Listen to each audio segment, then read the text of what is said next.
Por mucho tiempo pensé que la confianza y la seguridad en mí iban a llegar amándome incondicionalmente hasta el cansancio, repitiéndome una y otra vez que soy inteligente, que soy hermosa, que soy capaz, etcétera. Si a ti te funciona, excelente, pero en mí no estaba teniendo mucho efecto. Fue hasta que empecé a preguntarme de dónde viene todo esto que nos dicen que debemos de ser. Fue la curiosidad y el conocimiento lo que cambió todo. Hola, soy Sara Plasencia y bienvenidos a otro video. El día de hoy vamos a hablar sobre la confianza y la seguridad en ti, pero desde un ángulo diferente porque siento que ya hay muchas clases, talleres, videos hablando sobre la confianza, donde van más al ángulo de autoestima, de afirmar, de manifestar, de creer en ti, que todo esto sí ayuda, pero creo que para mí se estaba quedando mucho en la superficie. Por más que me repitiera estas cosas, siempre surgía el miedo, las dudas, el sobrepensar, el síndrome del impostor. Y no es que yo soy la viva imagen de la confianza, créanme, tengo mis inseguridades, tengo otras áreas donde soy segura, pero incluso en esas tengo mis días donde me siento muy insegura, pero creo que ahora la diferencia es que ya no dejo que me limiten. Primero vamos a hablar sobre lo que nos dicen que es la confianza y cómo se ve, porque incluso nos dan un modelo de lo que es una persona segura de sí misma. Extrovertida, con una personalidad fuerte, siempre tiene algo que decir, inteligente,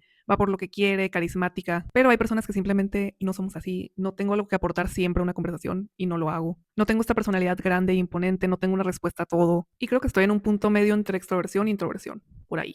Y no creo que tengas que moldear tu personalidad para poder decir, ahora sí, soy una persona segura. También no siempre me encanta la conversación alrededor de la confianza porque muchas veces cae en el discurso de no tienes el trabajo, no tienes la relación, no tienes la vida que deseas porque no confías en ti. Y sí puede ser un factor, de muchos. Vivimos en una serie de sistemas que sí le hacen la vida más difícil a ciertas personas. Y también es difícil tener esta gran autoestima y confianza si el mundo siempre te está diciendo que no encajas en lo que es normal, exitoso, bello, deseable, inteligente. Y aquí es donde entra la pregunta que me hice hace varios años. ¿Qué tal si todo lo que nos dijeron que debemos de ser y desear viene de la imaginación de alguien más? Porque quiero vivir en la imaginación de otro. Sobre todo una imaginación bastante racista, machista, colonialista, capitalista, heteronormativa. Tú le puedes seguir agregando. Y aquí es cuando empezó el cuestionamiento, cuando empecé a recurrir más al conocimiento para adquirir confianza, para poder quitarme ciertas ideas ya preconcebidas o cosas que me enseñaron desde niña que así debe de ser. Empezar a decir, ¿y por qué? ¿Y qué tal si me imagino una vida diferente? ¿Qué tal si yo pongo mis propios estándares? Y a través de la curiosidad y de conocer fue que empecé a adquirir ese tipo de confianza. Y les voy a platicar varios ejemplos personales, les voy a poner 3, porque si no se va a hacer un video demasiado largo, y aquí va el primero. Siempre digo este ejemplo porque siento que sí fue algo bastante significativo en mi vida, aunque simplemente estamos hablando de cabello, pero como que sí tiene un peso, sobre todo para las mujeres. Llevaba años con esta obsesión con las mujeres con pelo corto o incluso rapas, pero siempre pensaba que tenías que ser esta mujer petit, súper delgada, extremadamente femenina para poder tener ese tipo de corte, porque siento que el cabello está muy asociado con la feminidad. Entonces yo pensaba que yo no lo podía hacer porque iba a dejar de ser femenina. Y en la universidad hice una investigación sobre los roles de género, pero empezó desde investigar la sexualidad hasta ya irme a lo masculino y femenino. Y una simple investigación para la escuela me abrió todo un mundo. Ahí aprendí que el género es un constructo social, que lo femenino y lo masculino ha ido cambiando con el tiempo y a través de culturas. Entonces no es algo fijo, es literalmente un invento. Justo es algo que viene de la imaginación de alguien más. Y ese conocimiento me hizo tener la confianza para hacerme un corte pixie y después estar rapa por un buen tiempo. Jamás me había sentido más yo porque justamente era algo que yo quería hacer y creo que desde entonces dejé de guiar mi vida y mi identidad en masculino y femenino. La verdad no me puede valer más madres ser femenina. Porque, ¿qué es feminidad? ¿A quién le debo feminidad? Claro que hay cosas sobre mí que están totalmente moldeadas por el hecho de que soy mujer y que se espera de ser mujer, pero poco a poco voy deshaciéndome de las cosas con las que no me identifico. Por eso quiero especializarme en sexualidad, porque muchas veces simplemente se ve la sexualidad como el acto sexual en sí, pero es todo un mundo, tiene demasiado peso y la magnitud que tiene en nuestra identidad, en la manera que nos presentamos a nosotros mismos y al mundo, es grande. Es algo que siento que muchas personas tienen que conocer y se tienen que informar porque te libera de muchas cosas. El segundo ejemplo es la parte corporal, que siento que ese ha sido de los temas más difíciles para mí, porque sobre todo como mujeres tenemos esos estándares casi imposibles para la mayoría. Pero también me ha ayudado a aprender cómo los estándares han ido cambiando poco a poco a través del tiempo, cómo muchos de esos estándares fueron impuestos a través del racismo y del colonialismo, porque no era solo rechazar el lenguaje, la religión, las costumbres, era también rechazar el aspecto de las personas que ya estaban en esta tierra. Porque no hay nada mejor que las personas oprimidas se odien a ellos mismos y aparte aspiren a ser como sus opresores. Por algo el estándar por mucho tiempo ha sido ser muy delgada, blanca, rubia, ojo azul, rasgos europeos, entre comillas, porque pues Europa tiene diversidad, pero se da a entender lo que quiero decir. También aprender que muchos de esos estándares vienen desde la pedo, porque quieren que nos sigamos viendo como niñas y extremadamente jóvenes. Aprender de la gordofobia, como muchas de mis experiencias y cómo me han tratado ciertas personas que no eran inventos míos. Cómo muchas personas hablan de las personas gordas como si fuera un fallo moral. Aprender de la cosificación de la mujer y de cómo te enseñan que la mujer lo único que tiene que ofrecer y a lo que tiene que aspirar es a la belleza. También cuestionar qué es la belleza. ¿Por qué tengo que ser bella? ¿A quién le debo belleza? Y pienso que las mujeres vamos a ser realmente libres hasta que nos dejemos ser feas. Y no en el término de, ay, descuidarnos, más bien en la manera de dejar de darle tanto peso a la belleza.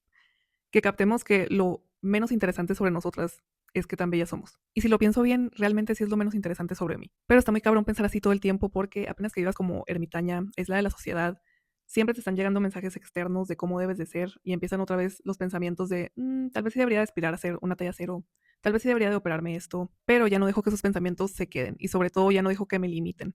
Ya hace mucho que dejé de decir la frase, lo voy a hacer cuando esté flaca.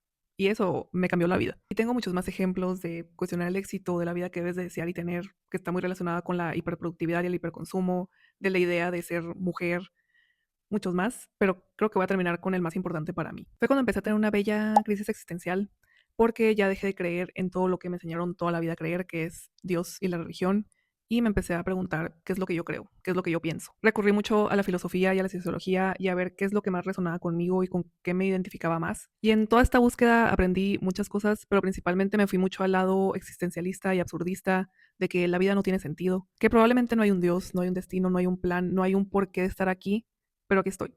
Y eso se me hace más mágico y especial. ¿Qué vas a hacer en lo que estás aquí? ¿Qué vas a aprender? ¿Qué vas a experimentar? Y mi conclusión final es que todo es tan insignificante, pero al mismo tiempo todo es tan profundo. It is that deep. Todo es importante y lo chingón es que tú puedes decidir qué tan importante.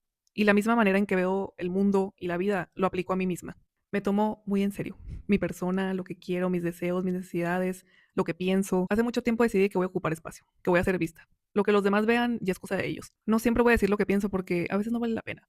Pero cuando sé que lo tengo que hacer, cuando sé que no voy a dormir si no lo digo, lo digo. Y antes no lo hacía. Esos videitos, mi pequeña vida, mi trabajo, mis acciones, me las tomo en serio. Sé la persona que soy para mí y para las personas a mi alrededor. Pero al mismo tiempo, sé que simplemente soy una persona entre billones y billones en un punto azul en el universo. El mundo no gira alrededor de mí, no depende de mí.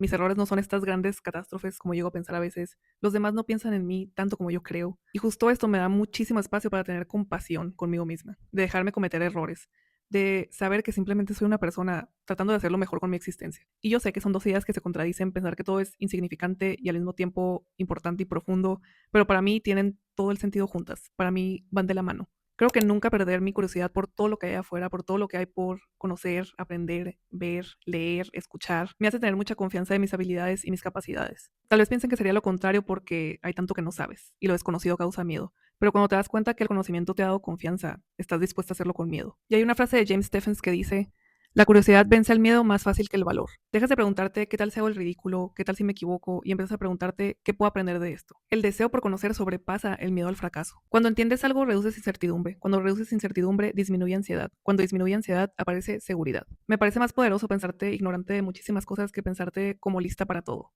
Por eso para mí no funcionaba el estarme validando siempre que lo podía todo. Para mí no hay nadie más seguro de sí mismo que el que puede ser suficientemente vulnerable para decir, soy inseguro en esto, no puedo con esto, no sé. Es más efectivo saber que probablemente no puedo o no lo sé todo, pero puedo aprender, porque ya lo he hecho antes. Y nuestro cuerpo, nuestro cerebro, nosotros somos increíbles. Porque no tenemos un cuerpo, somos nuestro cerebro y este es capaz de hacer cosas increíbles. Todo lo que digo en mis videos no es porque, yo soy muy inteligente. Todo esto es información que está allá afuera, que tú puedes aprender. Probablemente todo lo que estoy diciendo aquí no son pensamientos originales, capaz alguien ya habló de esto. Entonces siento que lo que vengo a exponer aquí no es algo imposible de lograr, es simplemente no perder esa curiosidad y ese hambre por conocer y experimentar. Y hay una frase de Aaron Swartz que dice, ser curioso, leer ampliamente, probar cosas nuevas, lo que la gente llama inteligencia simplemente se reduce a curiosidad.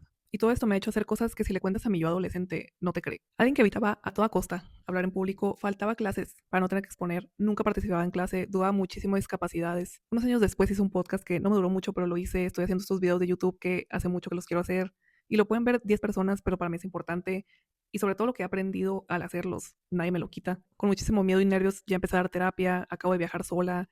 Aparte estoy trabajando en algo que no tiene nada que ver con psicología, pero voy aprendiendo. Porque al final del día eres una persona entre billones y billones y a nadie le importa. Pero a ti sí. Para ti es importante. Y tal vez en el camino encuentres otras personas que también les importa. Necesitaba irme hasta la raíz de mis inseguridades, entenderlas, saber de dónde vienen y saber que no nací con ellas, que me las dieron y que no tengo por qué cargar con ellas. Y aunque estén en lo más profundo de mí, yo sé que poco a poco las puedo ir sacando. Y hay una frase de James Baldwin, mi patrón, que dice, me tomó muchos años vomitar toda la inmundicia que me habían enseñado sobre mí mismo y que a medias me creía, antes de poder caminar sobre la tierra como si tuviera el derecho de estar aquí. También necesitaba conocerme a mí misma y saber qué existe en mí que puede ser más grande que mis inseguridades. Y para mí es mi curiosidad, mis ganas de aprender, de conocer, de experimentar más. Para ti puede ser algo diferente. Y creo que si algo me ha dado verdadera confianza, no es pensar que soy suficiente todo el tiempo. Es saber que puedo cuestionar, que puedo aprender, que puedo cambiar de opinión, que puedo reconstruirme las veces que haga falta. La seguridad que tengo hoy no viene de pensar que soy perfecta, es de entender de dónde vienen mis miedos, de saber que muchas de mis inseguridades no nacieron conmigo y de confiar que, así como las aprendí, las puedes aprender, que es muy difícil, pero se puede. Ya no espero sentirme lista, espero sentir curiosidad, porque cuando siento curiosidad me muevo y cuando me muevo aprendo y cuando aprendo hay algo en mí que se acomoda. No sé todo, no puedo con todo, no soy la persona más segura de este mundo. Hay algunas áreas de mi vida donde debería de seguir mi propio consejo que estoy dando en este video, pero es normal no tener todas las áreas de tu vida resueltas. Mientras tanto, voy a ocupar espacio, voy a intentarlo, voy a equivocarme, voy a aprender. Porque al final del día solo soy una persona en un punto azul en el universo, pero soy mi persona y eso es lo que me importa. Y es todo por el video de hoy. Espero que me haya dado a entender, porque en mi mente hace mucho sentido cómo el conocimiento y la curiosidad me han dado confianza, pero no sé si se pudo traducir bien o explicar bien ya puesto en palabras, pero espero que lo hayan entendido. Suscríbanse, denle like, si quieren poner en comentarios cómo ustedes han encontrado confianza y seguridad en ustedes mismos. Y sería todo. Bye.